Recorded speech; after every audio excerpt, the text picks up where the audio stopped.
Final question. Okay.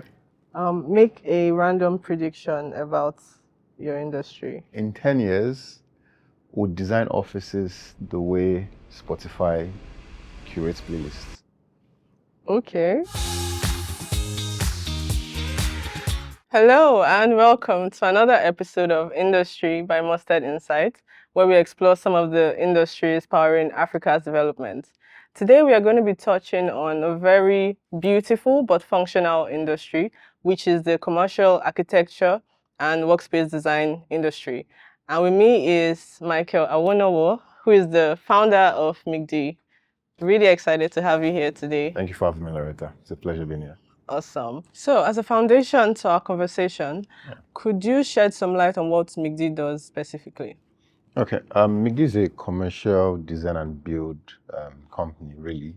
And we work with businesses. We try to help them evolve their offices into performance-driven environments. So we've started doing this for tech startups at the beginning. Now we do it for tech startups as well, multinationals, legacy businesses.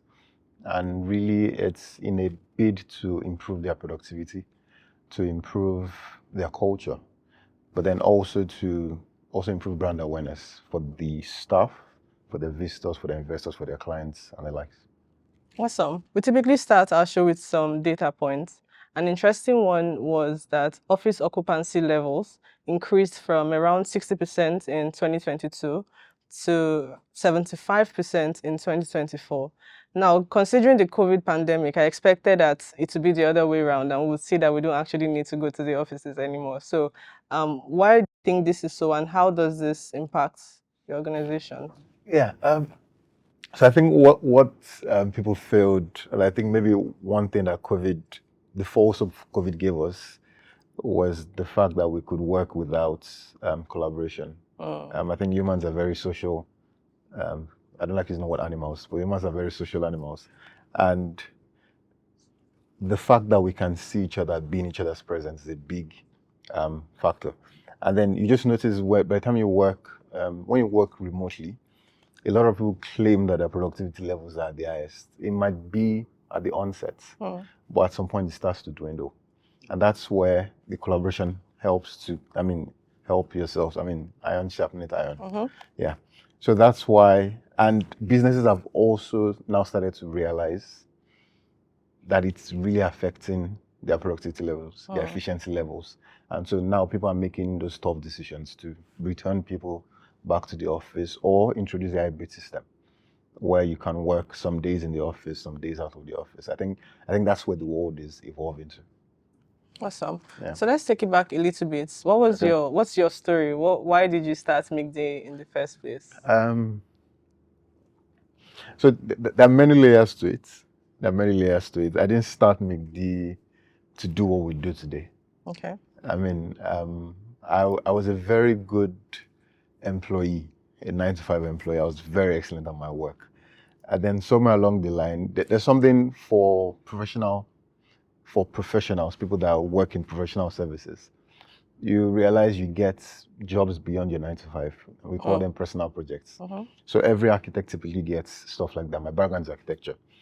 And I realized I could charge really well, better than my peers, better than my classmates from school. And really starting Micdee was a dare. Now, let me see how well I can explore this. And so that's really where it started from, which is what now leads me to where we are today. Coincidentally, our first major client was Softcom. Softcom is a tech company, consulting tech company, and they reached out to us to develop an office. The original plan was to design an office for 40. The conversation took over a year, and at the point in a year, I think they were around 150. So in our presence, we saw this company keep scaling and the goals kept changing in a good way because the business was growing. What that did was, for me, was to start to see how our work was going to impact these people. How our work was going to impact the staff, the new staff that were coming in, to see the excitement to work in the office, the excitement to work together, because most of them have been working remotely. Yeah. And then when we launched the office, and I saw the reaction of the staff for the first time. Like, it lit a bulb in me that if we could do this for these people, we could do this for a lot more people. And we started to get more opportunities in that line. So we just doubled down on, okay, we work for businesses, we design workspaces for businesses to thrive. That's really my story. Amazing.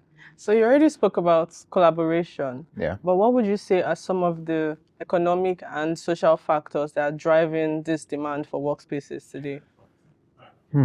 So I'll say the social. I think I already touched on that earlier. Collaboration is required.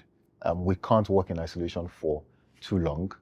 And so because of that, businesses are creating spaces. Even businesses that can work remotely are maybe working in co-working spaces just to have a place where people can come together, Yeah. can meet or create retreats. Another aspect is a lot of the workforce today are the younger generation, your millennials, your Gen Zs. These people are not the easiest to please. I know. Yeah, I remember when we worked on the projects for UAC, the entire rebrand for the office was to attract the younger generation. And so that is a big factor right now for offices evolving, the way they look, the way they sound, the way they appear, because you want to attract that next generation. Now, that's from an economic standpoint. It also enforces your talent retention, because now I don't know when it became prevalent in Nigeria, maybe in the last 5 years. Having a good office is now a pointer to keeping people. Because not everyone has a great home. Yeah. Yeah. And sometimes you want that balance of, at least my office is a great place to work out of. My office is beautiful, whatnot. Yeah. And so there are those factors. They might seem minute, but they also influence how your Gen Zs and your millennials make decisions on the companies to work for. Yeah. And so also from the economic aspect, business owners have now realized how important the office is in terms of control. And I'll use the word control lightly. Control in terms of managing the expectations of your team, their productivity levels, making sure you're working together towards the same goal. Because it's very easy for people working remotely to lose sight of what matters. Yeah. Yeah. So I think those are some factors that we've noticed impact the decisions businesses are making. Awesome. So what trends would you say are exciting right now for the future of workspace design? Trends. Well, I don't know. So I'll try not to say anything superficial. When I say superficial, I mean like aesthetics or orange is the new black or whatever. Um, I think we're evolving into a world where we're designing offices now like software. So offices are more agile, they are more purpose built. If you had gone 10 years ago, offices, even the most modern offices, except you're looking at the textile, they tend to look the same. Workstations, meeting rooms, your canteen, and what have you. Now, businesses are starting to design for purpose. So my team likes to work this way. The office should reflect that. When we play like this. The office should reflect that. So I think that's a trend we're going to see evolve more, where offices will stop looking like offices. Right. Yeah, and more like, depending on what approach or what fuels the drive in that company, it might look more like an airport or look more like, God forbid, a hospital or a Right. hotel. So those are just different. I think that's one trend that is driving decisions for many businesses these days. But what about sustainability? So I saw an interview where you said sustainability is not just about using green stuff. Yeah. Yeah. So because context matters. Right. I know the UN SDG goals, they're very important, very, very important. But then many times we lose sight of the context for, let's start with Nigeria. Yes, you can create a green building, but it's very expensive to create a green building. It's awfully expensive. Like, most businesses cannot afford. In fact, most businesses cannot afford to create green offices. So at that point, we now need to start rethinking, what does sustainability look like to us as let's say as a populace or as a continent. Sometimes it's in creating spaces that stand the test of time. Sometimes it's in creating spaces that you don't have to rejig or rework every other year. Yeah. Sometimes it's creating spaces that work for the team regardless of who is in an office, for example, like a private office that works for the role and not necessarily the person in the space. So I think sustainability has to be contextual in terms of materials. Obviously, there's the aspect of sustainability in terms of materials, in terms of using things that work that don't harm the environment, but also in the aspect of, well, not a very, let's say, buoyant in terms of compared to the Western world. We Yeah. don't have a lot of money to spend on offices every now and then. So whenever we do it, we have to get it right and make sure that it can work for the next 3, 4, 5 years, and it's planned with the growth of the business. That's what I think sustainability should, one aspect of sustainability we should highlight and focus on in this part of the world. So from your perspective, Yeah. how can you describe the current market value of your industry? And where would you say are the untapped opportunities right now? So that's very tricky. I think, yes, the industry estimates. I don't know, it's a rough estimate. I think I'd seen somewhere perhaps we spend roughly 100 billion naira annually on workplace design in Africa. No, sorry, not Africa, in Nigeria. Okay. And that's really tier one markets. So that's your Lagos, your Abuja, your Port Harcourt. So I think that's a good estimate. I think it could be a lot higher, because when people think workplace, many times your mind goes to your traditional office and chair. All right. Yeah. And if you ask someone whose brother is, oh no, I can paint a scenario. If someone tells you they're going to the hospital, your assumption is, what's wrong with you? Like, are you ill? But then if the person was your sister and the person was a nurse, it's not out of place to go to the hospital. Right. Suddenly the hospital is a workplace. Mm-hmm. And so I think there's an aspect of the industry that is not, will I say, treated as workplace design. All right. Yeah, your restaurant or your hotel is an hospitality center, but it's also a workplace. Right. Your airport is a transportation center, also a workplace. Yeah, and in terms of untapped markets, a lot of focus now is on tech, finance, insurance. I think manufacturing and healthcare is somewhat overlooked. Oh. I don't think we put a lot of focus in those areas, especially from now, I'll say for traditional workplaces in those areas. In manufacturing, for example, your factory floor will be perfect, but then the private offices might not be as much, because Right. why? You focus on what you think is most important. So I think those are some untapped markets: your manufacturing, your healthcare, anything that ties to industrialization. Okay. Yeah. So what would you say are the biggest misconceptions that people have about this? About what I do, there are a lot though. There are a lot. I think one easy one is AI can do it. Oh, wow. And that's fine. I mean, sure. I think AI is an excellent tool right now. Of course, I think the use case in the Western world is more, it's more, what's the word? Because they already have the infrastructure. Right. I think there's a lot more use case for them, not as much as we possess here.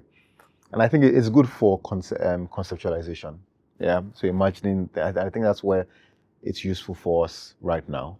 But it won't do our work. Yes, it can't do your work. It can't go into the mind and really understand what is affecting the businesses or the bottom line of the businesses. Yeah.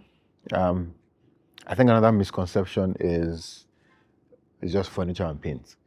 I rent a space. I paint, so my brand is green. And So I then you paint buy this green one green. furniture. Yeah, green furniture, green chairs, green tables. So those are all white tables and green dividers. So those are some, because you're losing the sense of the investments, because according to, I don't know, this was Deloitte, I think your workplace design can increase the productivity of your team up to 20%. And that's a massive number. So if you're just going to spend on an office and just reduce it to furniture and paint, that's potentially 20% of your team's productivity could have been improving. That you're just foregoing Yeah, so I think those are some misconceptions. Okay.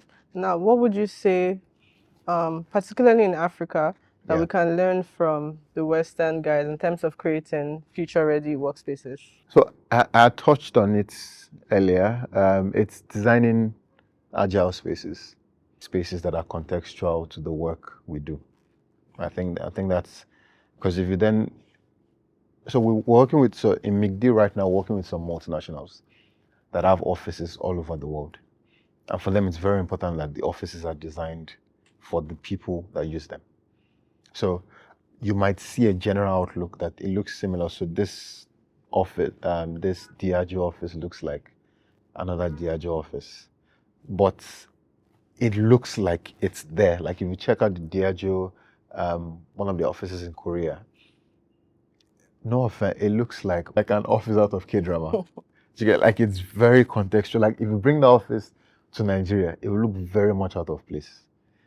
So now it comes like they have their global standards. That's the Korean office. The London office looks like it belongs where it should be. The office in Dubai looks like it belongs where it should be. So the office in Nigeria is designed for Nigeria. Right. And so that's why I think because we don't have standards across board, many of the businesses that have offices here only have offices here. So you're not inclined to design contextual. You just want to do create a modern office just for the sake of it. So I think that's one thing we can learn from them. Design offices that fit the purpose of the people using them. Not just chair for chair's sake, but chair because your Nigerians sit this particular way. If your staff like putting their legs on the table, then maybe you should design a furniture that Allows fits that. that. Yeah. So this is directly in line with the next question, which is around your clients. Okay. What would you say that, or how would I put it? What would you wish that more corporate leaders understood about workspace design? Because I'm sure some of them will just say, "You see this office, I want it like this, but in a different color." So this used to be a problem we used to have a lot. We don't have it as much now because we're working with a lot of multinationals. It was the cost conversation. Yeah, because and I don't blame them. I don't blame them. It's not easy to pull out 100 million and spend it on an office. There has to be. I'm sure there's a board. They have to explain why you're spending this money on an office. And so at that point, you're making decisions to save money. Right. Yeah. Now, from my perspective, you're already spending this much. I think it's better you do it well. Cost savings is a metric to measure, but that cannot be the defining metric for that expense. Yeah, so that was one challenge we had a lot of our clients, because now you have to start convincing them that, oh, let's do this. And to be fair, it wasn't always difficult for us because there's some requests by our clients that we tell them it's not necessary. Now, it could have made us money, but I'll try to tell them, you don't need to do this. It's not useful for you. It's a nice to have. You can forfeit it. And in a way, sometimes it builds their trust in us because now they're thinking, well, they're removing money off the table. So perhaps it's not just about the money for them. And really, that's the truth for us. It's important to us that our clients get offices that work for them and their people. The money will come after. So how do you think they measure ROI? So how they measure, how they should measure it. How they do versus how they should. So for many of them, it's cost savings because many Right. times the team that is responsible for the office design is your procurement team or your, let's say, procurement or finance team. Now, those people, their metrics, no offense to them, their metrics revolve around saving money for the company, not necessarily the outlook of the work. Do you get, or the end result? And so it's difficult at that point to be having conversation with someone whose KPI is tied around saving money, that he should spend more money. Now, the business leader might understand with proper justification, which is why we usually start with like a strategy session. So we work with them through the process to get to that point. So when we get to the finished point where they see what the final outlook is, it's not, we don't try to surprise them. I used to make a saying in the office, if you surprise your clients, then we failed. Because why are they shocked you've done something good? Do you understand? Like, there should be that confidence that you're going to do a good job. Yeah. There should be the confidence, there should be the awareness that you've taken them along the journey. They should be excited, they should be glad, but I don't think they should be shocked. That's where my head is at. And so, one thing I would say the ROI they should start measuring is the impact of the office on their team's happiness. It's not something that's easily measured, but it can be the difference between someone deciding to stay or someone deciding to japa, or someone deciding to believe in the vision of the business leader or going to another company entirely. So measuring happiness, measuring how the office reinforces their beliefs in the values, so the vision, the mission of the business. How has it helped them imbibe the values of the business? So those are the ROIs that you need to measure. Also, there are also other things to measure. How eager are they to come to the office? Right. This is a bit tricky. How much longer are they staying in the office beyond their closing hours? So those are just some metrics. I mean, we're working on a project right now, and the client is upset. Now, not upset in a bad way, upset in a good way, because they're like, I don't like going back to the old office. The old office, because I need this to finish fast. And so those are the things you need to measure. Because then, by the time you start to do that, 100 million might not seem like so much. By the time when you think about how much you spend in terms of talent acquisition or talent retention, 100 million might be a very small investment in your business. So, what would you say is Micdee's advantage? What is the Micdee advantage? That's a tricky question. I know it should be easy to answer. Let me start with what it's not. It's not outright aesthetics. We don't try to design beautiful offices. I like to think beauty is a byproduct of what we do. So one thing we believe is when we design an office for a business, it should feel like an extension of the business. The office should feel like, for lack of a better word, like another employee that's just doing their work. So it needs to feel right. It needs to feel personal to the business leaders, to the employees, to everyone. So that's our USP. We design offices that feel right, that feel like an extension of the business and not just something you have to make do with. Because many times, and I've seen instances, many offices are designed to function as a modern office. And then you give the business the trouble to go and figure out how to use it. So you see some elements that look good in pictures, but nobody goes there because it really looks good in pictures. In 6 months, it'll be useless, and then you start to look for how to replace it. And so that's our USP. We design offices that are an extension of the business. Offices like it feels like we should have always had this. We should have always been here. It feels right. It's difficult to explain it. Right. It's difficult to explain it.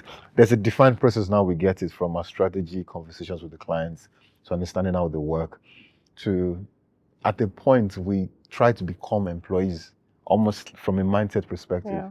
So it just feels like we're designing for ourselves. If we can nail it, then we can nail it for them. Yes. And I've seen different contexts that you say you are people focused. Yeah. So how do you measure what is ROI for you? What is a win beyond the financial benefits, obviously? What's a win for us? Yeah. So there was a client we worked Softcom, because our first project. There was someone that was on their sales team. Unfortunately, we lost him like 2 years ago.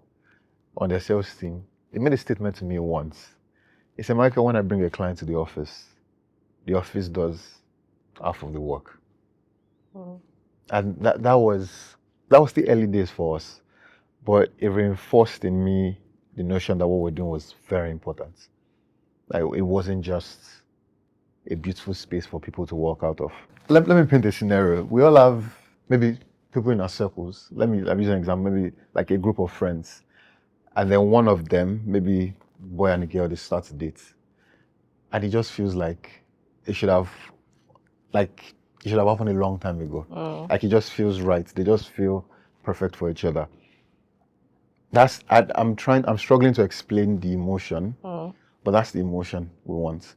Where on the day when the client moves in, it just feels right. Like, where have you been all my life? Yeah, they're not throwing parties. It's Right. not a nice new shiny thing. It's just I'm in the office now. I feel like working, and then slowly we just fade into the background, and they just continue working. It's difficult to explain that emotion. I know what it feels like. Is what we try to achieve on every single project. Now, for tangible metrics, is brand perception. How is this brand better perceived? Is this business better perceived? Are they employing younger talents? Are millennials or Gen Zs now more attracted to this business because of their office? Do the staff feel fulfilled in their work?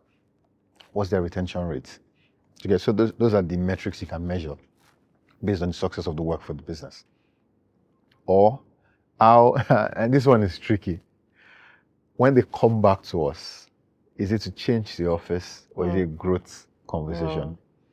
Is the need for a new office a growth conversation or a rework conversation? So those are some metrics we measured, that like tangible metrics. But beyond that, the one that is more very personal to me is that feeling of like oneness with the space. Like this space is for us, it was designed for us, and it works perfectly for us. That's amazing. Yeah. In terms of local manufacturing, Yeah. what role does local manufacturing play in this ecosystem? Very big role.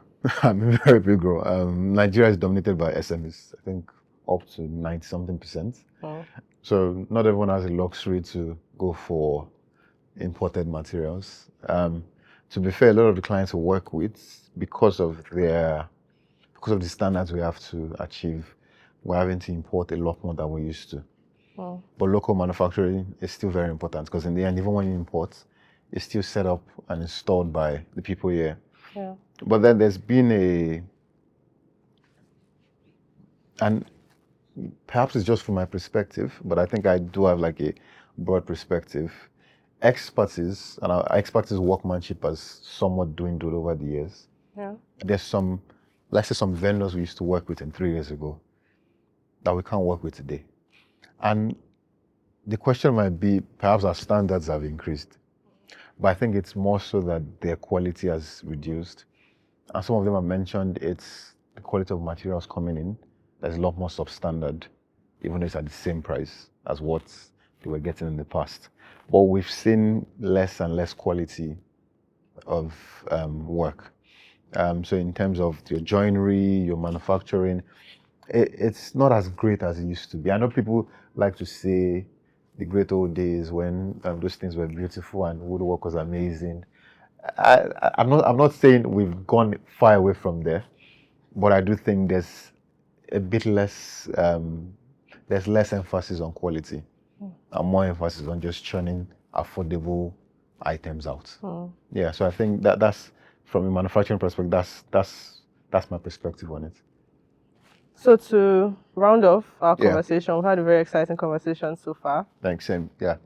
What would you say we can expect from Micdee in the coming years? I think for one, and this one is very particular to me, it's a lot more education. And it's not so education for the client's sake, but education for less the general population. For upcoming architects, upcoming interior designers, upcoming like students in school. I don't think there's a lot of emphasis on workplace design, which is very weird because I mean most Africans work 24/7. Everybody has a side gig on a side gig on a side gig.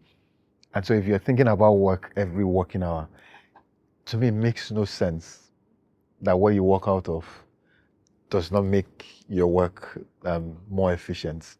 Yeah, so I think there are ways to, even with very little cost, optimize how you work, optimize the environment you work out of. So what we're going to do going forward, it's more thought leadership as a business and as individuals in the business. I'm imagining a world in 5 years where anyone thinks workplace design in Africa and make this first name, not just from a finished perspective or the beauty of the office, but from the thinking that has birthed these decisions.